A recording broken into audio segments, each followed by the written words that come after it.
guys, welcome back to another LivingZEAL video. Today's going to be a little different. We told you in last video or 2 videos ago that we're going to start doing Soul Chat Wednesdays, and then we're going to do a 2-part adventure series on Friday and Saturday. So, a lot of you guys have been commenting, asking how work is going. Really quickly, I just saw a comment a couple minutes ago saying, why isn't Chad working? So I wanted to speak to that quickly. I also want to speak to what it is that I'm doing to kind of keep in perspective this new job that I have, because there are some downsides to it and there are some upsides to it, and how I kind of try to stay regulated in my dreams and what I'm working towards, and kind of try to keep the big picture in my mind while I'm scrubbing bathroom toilets. So very quickly, I decided to be the one to go get a job because Chad is more skilled when it comes to video editing, photography, website design, kind of more of the behind the scenes stuff. I've always been the one to be like, let's do this, and then he's always the one to implement it in Photoshop, in Adobe Premiere, iMovie, whatever it may be. So we figured that it would be easier for him to continue to focus his time on that and me to go pick up this job to save money. And we thought about us both getting a job at the same time so we could save money even faster. But the fact of the matter is, LivingZEAL is our life, and it wouldn't be fair to you guys to just fall off the face of the earth for a month or 2, and that's not what we want. We love getting your reactions from our videos and hearing what you guys think about them, and just connecting in all manners, whether it be on our Facebook group or through here. So that's why we're doing that. I just want to talk about a little bit today because I think that there are a lot of you guys that maybe don't even live in a bus or a van conversion, but are watching channels like us and Eamon and Beck, Minimal Millennials, Life in a Bus, Nomadic Movement, watching these people's lives, our life included, with a sense of envy maybe not a negative sense of envy or jealousy, just kind of a sense of I want that life. I've had so many people say to us you're living the dream life, and we are in so many ways. But as I've gone back to work this past week, and as I have been trading over large portions of my time for something that isn't my dream, it's certainly not my dream, it's certainly not my dream life, but it's sacrifices and struggles and challenges that I'm willing to trade off in order to make this bigger dream a reality. And I kind of want to talk about some of the things that I do when I go into this new job to keep everything in perspective and to stay really positive, and to just keep the goal in mind.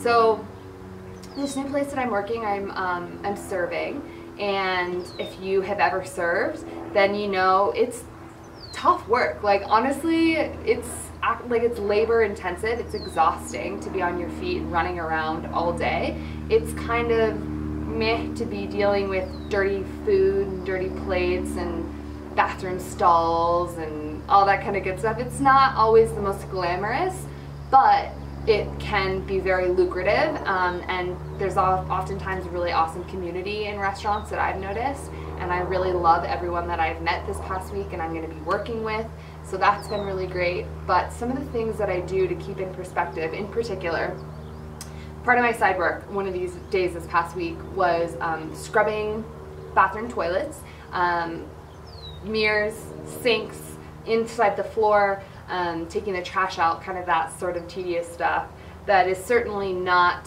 what I want to be doing. I try to, visualize my dreams and see them in my mind's eye as if they're right in front of my face. So I don't view Hawaii as this thing that's way out into the future. I feel it in my being as if it's gonna happen tomorrow, even though it's not gonna happen tomorrow. It's half a year away. I really keep that visualization in mind. I look at pictures of Hawaii, in Kauai and Maui in particular, very often. I watch people on Instagram and Snapchat and Facebook that are living in Hawaii, and I get excited when I look at their lifestyle and imagine going for dips in the ocean and hiking I don't even know how to pronounce it. It's the Kula. I'm gonna have to get better at this. Lions are gonna hate me. This trail that's in Kauai, that's like supposed to be one of the most amazingly gorgeous hiking trails in the entire world. I watch these images so that I can keep it all very cemented in the forefront of my mind. And I meditate more specifically on kind of the concept of what you're willing to struggle for not only defines your character, but it is going to be the catalyst that pushes you into your dreams. So in other words, the more you're willing to struggle for right now in this point, the more abundance and more rewards you're going to reap in the future. I really try to keep that in mind because there have been days this past week where I have come home and I was forgetting to keep everything in perspective all day long. And I'd get home and I'd be kind of irritated and kind of angry and just like, blech, like this is not living zeal. Like I'm not living my zeal. I'm just trading my time for money, which is not what I want to be doing. I'm like maybe not living in perfect alignment with myself right now. And I just kind of, in moments, have forgot the bigger picture. And I've noticed it just drain my energy and drain my spirit. And then on the adverse, I've woken up the morning after this particular day thinking like, I'm not going to do that again. I'm not going to spend the next several months being negative and being irritated and being pissed about this job or the things that I'm doing. I'm gonna be grateful for it. I'm gonna be grateful for the opportunity. I'm going to have open arms and an open heart to the interactions I get to have away from Chad and away from our Living Zeal bus. Be open to the relationships I get to forge with these new people that I've been meeting, and just look for the little treasures and blessings in this experience, as opposed to feeling irritation and like, man, this sucks. Because it doesn't work, and I want to keep my energetic field very high. So another thing I've been doing is things that make me feel good. So the little micro things that make me feel good.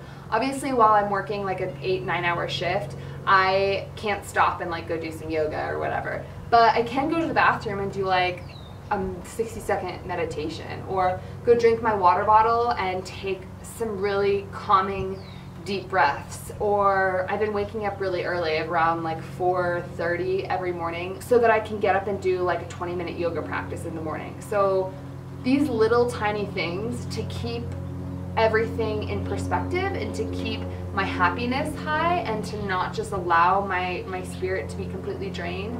So I really encourage you, if there are certain things that you love to do, whether it's like for Chad it would be playing piano or guitar or going on a bike ride or editing a video, all these things that he loves to do. For me, it's yoga and meditation and stretching and playing with my kitties and having Chad and the cats and I, like right now we're at this really awesome green field, just going and playing outside together and running around. Just the simple things that I really love. I try to shape and fit as many of those things into this new work routine to keep everything very balanced, because I like to think that I have evolved a lot as a person in the past several years, and I have become very aware of what it feels like to be out of alignment, and then the things I can do in contrast to really kind of elevate my, like I'm saying, energetic field, elevate my vibes, just feel as good as I possibly can. So I really encourage you, if there are things that you know, like you love to paint or whatever it is, you love to write, make sure that you're finding a way to slip that into every single day, not just once a week. Don't do the things that you love to do once a week and then spend 40 hours of your week doing something that you don't love to do, because you're gonna get out of balance. I like to think that I want to spend equal parts doing things I love as I am doing things that are more of a struggle or more of like a sacrifice, so that I can help keep everything in balance. The other big thing that I want to suggest to you guys is, you know, your dream might not be moving to Hawaii or living in a bus or a van. I hope that your dream is your own. I hope that it's nothing like ours. I hope it's wildly different, because that's what makes humanity so freaking cool, is that everyone has a different desire and a different purpose. The one sort of, I guess, like generic advice that I think everyone who's working towards a dream can benefit from is breaking it down into small baby steps. and starting today. Like, even if it's just little tiny things, because as you start to knock off these little first steps, it'll give you so much confidence and sort of awareness that you really are taking steps to moving towards your dreams. So for us, we've talked about this a little bit, but in order for us to move to Hawaii, we first have to save money to get us and the cats in the bus there, and have extra money to have while we're there. But the biggest thing that we're working on right now is getting our cats there. So we can just jump on a plane and fly to Hawaii tomorrow if we want to. But Hawaii is the only rabies-free state in the US, and they have very strict rules for bringing animals to any of their islands. And so we have just recently hired someone to help us with filing all the paperwork for like the Department of Agriculture and getting like the neighboring islands permit to take them to, not the main island, but to take them to like either Kauai or Maui. And it's a lot of steps. There's like, they need their first rabies shot, then their second rabies shot, then they need this test, then they need like a wellness checkup, and there's tons of documentation and money that goes into this entire process to make it all happen. And something that has been very motivating for me is hiring this woman. Chad just met with her for the first time yesterday. Diane, hi, if you're watching this video, Diane, thank you. We're so happy to be working with you. But just actually making little steps towards, so that you can see it very clearly. You know what I mean? Like, there might be 350 steps between where you're currently at and where your dream is. So for us is me right now, or us right now, and waking up on a farm in Hawaii. But as this past week, I've seen us tick off like the first 6 micro steps, right? So now I know that we're in this thing. Like, we've already started the process, we've already invested some money into it, we know we're doing it. And 2 weeks from now, we're gonna be like 20 small steps in. And you can see how it goes on. And 6 months from now, we're going to be getting on a plane to go do this thing and to make this thing happen. And I'm so excited to share that with you guys so that you can see this process unfold of, here's the dream, here's what we have to do in between it, here's us getting there, and realize and gain confidence in yourself that you can do the exact same thing.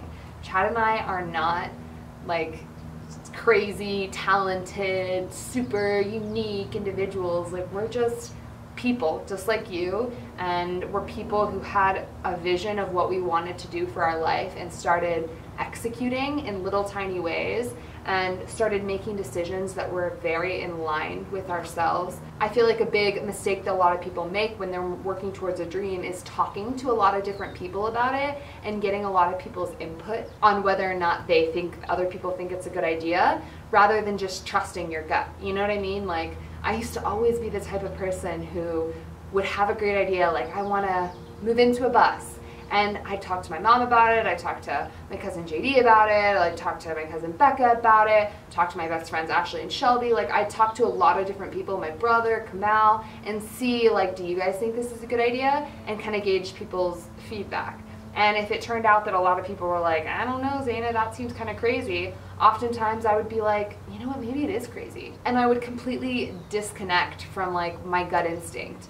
And I've realized more and more that the bigger your dreams are, the more people are going to project their own fears and insecurities on you. So the biggest thing you can do is don't talk to a lot of people about what your dreams are, just move forward with them and show them by the act of being and living what you're doing, rather than allowing a lot of people to infiltrate and pop your bubble, so to speak, and discourage you and make you feel halfway into your goal that, oh, this is stupid, it'll never happen. Don't chat with those people. All right, well, I'm gonna wrap this up. There's a beeping truck in the background, so I apologize if that's dampening our zen mood right now. But I want you guys to know that for those of you that are working a job that maybe is not a bad job, but not your dream life, that it's okay. And it's not about having perfection 24/7. It's about constantly moving forward and working towards something and making sure that that thing that you're working towards is really what you want. So I'm gonna end that bad boy off there because it's now 10:30 and it's starting to get hot out here. It's supposed to be like 97 today. So we're gonna head out, and that's about it. So if you like this random, I'm always so self-conscious with these soul chats, not random. If you like this fantastic, hopefully connected with you a lot, soul chat, then give this video a thumbs up. Subscribe, hit the notification bell so you get notified for our next video, and comment, share, go to livingzeal.com, check out what we got. Check out our Patreon page if you haven't been over there yet. We're going to be uploading a new Patreon video very soon. Sorry to our patrons, we've been slacking a little on uploading videos because this past week's been crazy, but we're trying to come up with a more cohesive routine for the next few months. So, I love you guys, appreciate you being here, and I'll see you next time.